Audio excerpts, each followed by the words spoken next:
In this video, I'll be telling from A to Z about writing task 1. So please watch this video till the end to know exactly how you will get a good band score in your IELTS test. Hello, Namaste. My name is Rasna Khanal and welcome to my channel. To provide overview, IELTS writing section has two tasks to be written in 60 minutes. Task 1 and task 2. Task 1 is about representing and summarizing a data, while task 2 is a question in which you should provide your opinion and write an essay. In writing as well, you must know the rubric criteria under the basis of which you will be scored.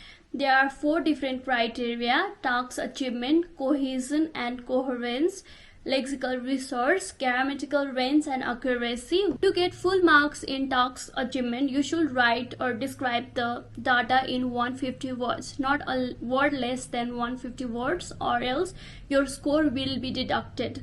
You should describe data in 3 paragraphs, first being introduction, second is general overview, third is in-depth analysis, in which you should not only list the data but also compare them. After you get the question, don't jump right away in writing the data or describing the data, but take 2 minutes time to analyze the data, find out the key feature you will be including in the body paragraph of your essay, and have that master plan in your mind how you will be writing and describing the data. Take 2 minutes for this and then after start writing. At first we will be writing introduction or topic sentence. You can write topic sentence either by paraphrasing the question given to you or just write in your own words what the data represent. The word count may be from 25 to 30 words, and you should be writing what these data exactly tells to the people seeing them. So you should be writing in a clear words, in very understandable way, and also it will include everything about that data, not in numbers but in a descriptive way. Let's see this chart and I will be telling you exactly how you should write a topic sentence. So the question given is, the chart below shows the percentage of household in owned and rented accommodation in England and Wales between 1918 and 2011. So you can paraphrase this sentence and write it. For example, given chart represent the percentage of families that lived in owned and rented homes or apartment in England and Wales between 1918 and 2011. So you are not exactly using the words given in the sentence but using synonyms and writing in a different way, right? You can also write this topic sentence in your own words as well. There are few different type of words you can use while writing topic sentence, such as the given chart, the supplied chart, the presented chart, the provided. The given chart shows. Using this different type of words also shows your proficiency in writing English. Now let's move on to general overview. It is written in the second paragraph and it describes the main highlight or the striking feature of the data without writing any number or percentage. So as soon as you see the chart, what do you see? After 1971, you see there is a rise in owned accommodation while fall in rented accommodation, right? So to write general overview about this chart, you can say, at first glance, there was a higher percentage of household that rented accommodation, but after few years that percentage started decreasing and there was a considerable increase in the household that owned the accommodation. So the introduction and general overview must make 75 to 80 words to complete 150 word count of IELTS writing task 1. Now let's move on to body paragraph or in-depth analysis. As given in the question, you must summarize the data, not just list every single data you find in the chart, and you also need to compare the data to get a good band score. There is no need to write summary in writing task 1 if you include introduction, general overview, and a body paragraph with an in-depth analysis, then you are good to go. Now let's move on to cohesion and coherence. To get a good score in cohesion and coherence, you should organize the data logically. If the data starts from 1981 to 2011, start from 1981 and go to 2011. Don't miss and match the years, such as one data comes after another, and try to use connectives such as moreover, similarly, furthermore, to give a little bit cohesion in representing the data. You should also separate the paragraph, separate the first paragraph from second with one line in between. That also add into cohesion. Now let's move on to third rubric criteria, which is lexical resource / vocabulary. You should be using wide range of vocabulary. Don't use one word more than once in writing or describing the data.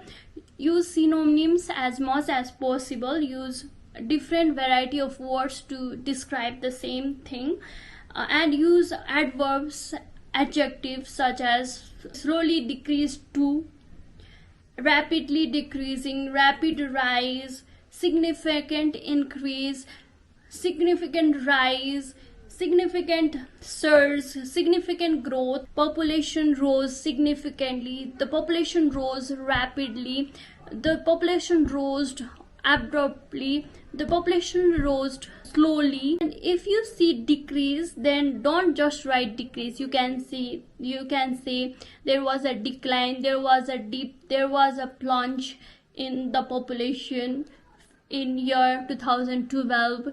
If the data seems same, then you can say it leveled off, it plateau, it was static in the year 2011, such thing. Don't just say that data remained the same in the year 2011 and 12.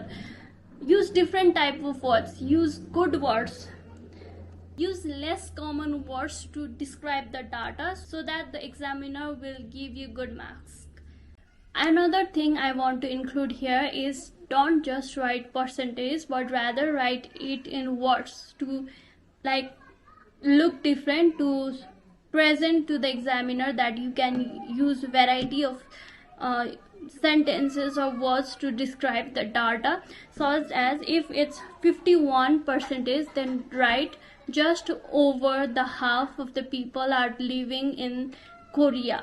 So if it's 25%, then exactly 1/4 of the people are teaching for their living.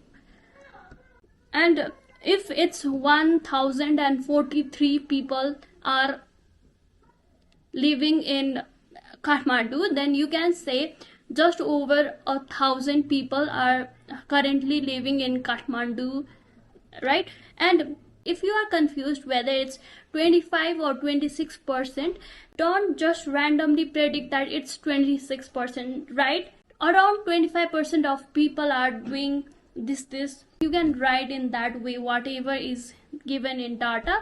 Don't just think that until and unless it is exactly 25%, don't predict it's 25%.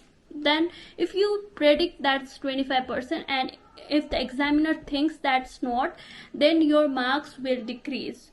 So use things such as almost, around. Don't just write exactly until and unless you are 100% sure that it's that thing. It's 25%, it's 25%. Another thing that will add to your band score is comparing the data. Or if the number of data in 2011 and 12 is same, then you can say there was a similar percentage of people living together with their family in year 2011 and 12.